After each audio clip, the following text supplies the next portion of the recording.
코르넬리우스 프랑크 목사님의 팔복 강해 그 네 번째 시간, 의에 줄이고 목마른 자는 복이 있나니. 우리는 마태복음 5장 1절에서 12절에 있는 팔복을 공부하고 있습니다. 팔복은 그리스도의 제자가 가진 특징을 묘사합니다.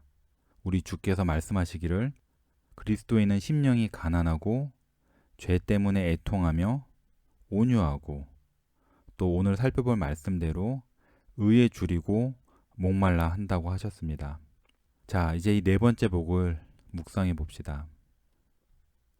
의에 줄이고 목마른 자는 복이 있나니 그들이 배부를 것이미요.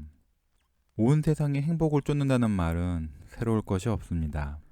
모든 사람의 행복을 갈망하며 행복을 찾아 움직입니다. 모든 사람의 행복을 갈망하며 행복을 따라 움직입니다. 그러니 우리 사회를 쾌락 쫓는 사회, 행복 사냥 사회라고 할 수 있을 것입니다. 놀랄 일이 아닙니다. 사람의 뿌리가 복된 거처인 에덴 동산에 있기 때문에 예외 없이 모든 사람이 이 낙원을 되찾으려 합니다. 하지만 어떻게 찾을까요? 이것이 문제입니다. 모두가 낙원을 찾으려고 안간힘을 쓰지만 결코 찾지 못하는 것이 우리의 비극입니다. 높은 생활 수준, 자가용, 온갖 최신 가전제품, 컴퓨터와 전자제품으로도 사람은 만족하지 못합니다. 절대로 채워지지 않는 공허함이 삶과 영혼에 있습니다. 왜일까요? 바로 행복을 먼저 찾기 때문입니다. 행복에 줄이고 목말라 하라는 말은 성경 어디에도 없습니다. 행복은 직접 찾을 대상이 아니라 다른 것을 먼저 찾을 때 주어지는 결과물입니다. 먼저 찾을 것은 바로 의로움입니다. 의에 줄이고 목마른 자가 복이 있습니다. 예수님은 의로움이 바로 삶의 목표가 되어야 한다. 행복을 의보다 먼저 구하면 둘 다 얻지 못할 것이다 라고 말씀하시는 것입니다.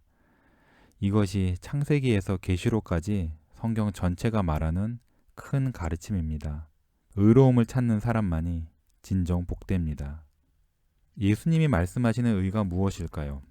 팔복의 맥락을 보면 예수님이 말씀하시는 대상은 바리새인에게 의로움이 무엇인지 배워온 사람들입니다. 바리새인은 율법주의자입니다. 율법을 겉으로 순종할 것을 강조한 사람들입니다. 이들은 모세율법에 나온 규칙과 규정을 지키기만 하면 그러면 의로운 사람이고 하나님과 좋은 관계에 있다고 가르쳤습니다. 하지만 하나님을 무엇보다 사랑하고 내 이웃을 내 몸같이 사랑하라는 율법의 깊고 풍성한 의미는 이해하지 못했습니다. 그저 율법을 문자대로 겉으로 지키는 데 만족하고서 하나님도 그것에 만족하시리라고 생각한 것입니다. 바리새인들은 사회에, 특히 세리와 죄인들에게 모범이 되는 자리에 스스로 올라서는 도덕과 영적인 영역에서 자신만만하게 왕으로 통치했습니다. 하지만 예수님은 산상설교에서 다른 의를 선포하십니다. 바리새인처럼 친구만 사랑하는 것이 아니라 원수까지도 사랑하도록 사람을 변화시키는 그런 의로움을 선포하십니다. 예수 그리스도께서 주시는 의로움은 나를 저주하는 사람을 축복하고 나를 핍박하는 사람을 위해 기도하게 만듭니다. 바로 사랑이 동기가 되는 의로움입니다. 하나님은 이런 의로움을 기뻐하십니다.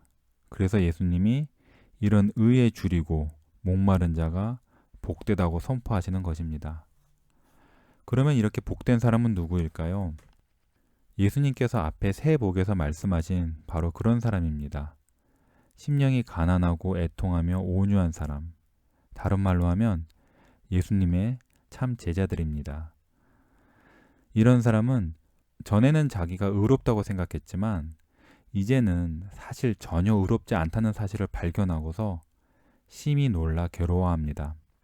자기 의로움이 하나님 보시기에는 더러운 옷과 같다는 사실을 깨닫고 동시에 하나님께서 자신에게 완전한 의로움을 요구하신다는 것도 잘 압니다.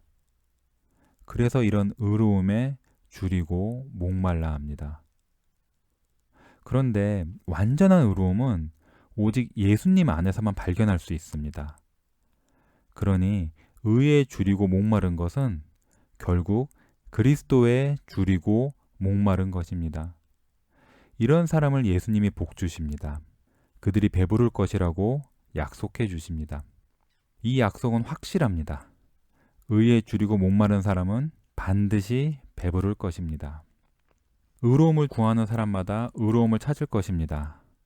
하나님 앞에 의롭다 하심을 얻어서 하나님과 바른 관계가 되고 또 하나님 앞에서 의롭게 살 수 있게 될 것입니다. 당신은 진정 이런 의로움에 줄이고 목말라 하십니까? 줄이고 목마른 것 같다가도 그리스도께서 배부르게 해주겠다고 약속하시면 낙담하거나 화를 내며 떠나는 사람들이 있습니다. 그리스도께서 주시겠다는 것을 그다지 좋아하지 않는 사람들입니다. 한 관원이 있었습니다. 바리새인들이 가르치는 자기의에 만족하면서도 마음 한편에 불안한 마음이 있었습니다.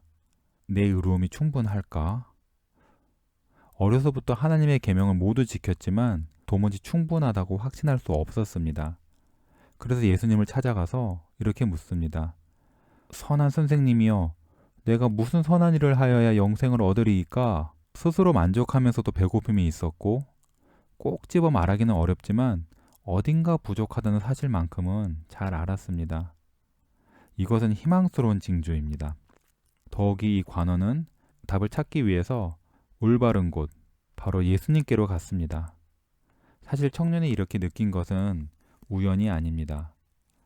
예수님의 설교가 전에는 아무 문제도 못 느끼던 이 청년의 마음을 불편하게 했습니다. 거짓 평안을 흔들어 놓은 것입니다. 예수님이 하나님 나라의 의로움을 설교하시자 사람들은 자기 의로움을 의심하기 시작했습니다. 내가 어딘가 어쩌면 송두리째 잘못되었는지 몰라. 예수님이 옳다면 그동안 내가 하나님의 율법과 그 율법이 말하는 의로움에 대해서 잘못 생각한 것이 되잖아. 예수님은 하나님께 완전히 순복해야 한다고 설교하셨습니다. 하나님이 우리 삶에서 주권을 가지신 주인이 되셔야 한다. 우리의 모든 것, 우리의 생각과 행동과 소유와 재능이 모두 하나님의 뜻을 따라야 한다고 말씀하셨습니다. 청년은 바리새인의 의로움이 이 기준에 미치지 못한다는 생각이 얼핏 들었습니다.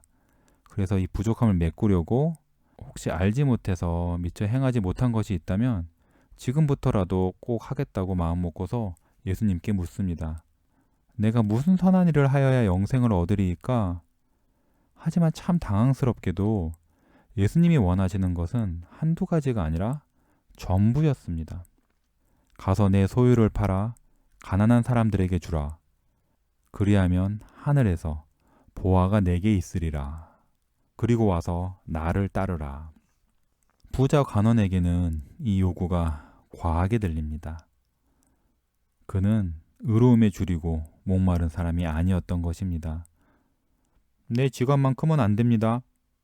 재물이 많은 청년은 근심하며 예수님을 떠납니다. 배부르고는 싶었지만 자신의 전부를 요구하는 의로움으로 채워지고 싶지는 않았던 것입니다. 당연히 예수님은 청년의 돈이 아니라 마음을 원하셨습니다.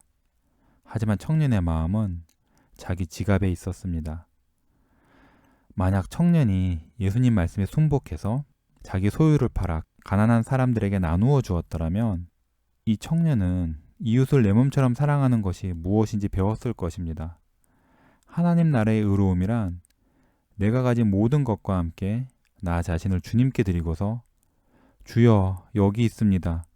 주께서 보시기에 좋으실 대로 제 삶을 이끌어 주옵소서 라고 말하는 것입니다. 우리 젊은 부자 간원을 멸시하지 맙시다. 주께서 우리에게도 똑같은 희생을 요구하시기 때문입니다. 주님은 우리의 모든 마음을 원하십니다. 그보다 작은 것에는 만족하지 않으십니다. 우리가 예수님께 우리의 마음을 드리지 않는다면 우리는 의로워질 수 없습니다.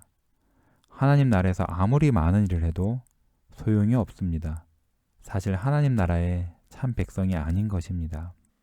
제자들은 이 젊은 관원이 예수님을 떠난 것을 보고 절망해서는 그렇다면 누가 구원을 얻을 수 있으리까? 하고 묻습니다. 자기 소유를 모두 내놓는 것이 의로움이라면 의로울 사람이 아무도 없을 것이고 자신들도 당연히 의롭지 않기 때문입니다. 모든 사람은 본성상 이기적이기에 절대 자신을 모두 내어주지 못합니다. 하지만 예수님 말씀처럼 사람으로는 할 수 없으나 하나님으로서는 다 하실 수 있습니다. 이러한 의로움을 얻는 길은 그리스도를 믿는 길밖에 없습니다. 예수님께 나아가 그동안 내가 자기 의로움을 의지한 것을 고백하고 예수님의 의로움을 의지하면 구원받아 예수님의 의로움으로 배부를 것입니다. 그때 또한 불가능해 보이는 하나님의 요구들, 예를 들어 원수를 사랑하고 나를 저주하는 사람을 축복하고 한쪽 뺨을 맞으면 다른 뺨을 돌려대고 내 소유를 포기하는 그런 일을 할 수 있게 됩니다. 그리고는 하나님께 주여 제 삶을 받으시고 주께 거룩하게 구별되게 하여 주소서라고 말하게 됩니다. 믿음이 바로 의로운 삶의 비밀입니다. 전적인 순복은 그리스도를 왕으로 전적으로 믿을 때만 가능합니다. 의로움에 줄이고 목마른 영혼은 복이 있나니 생명수를 넉넉히 마시고 산떡을 배불리 먹으리라. 아멘.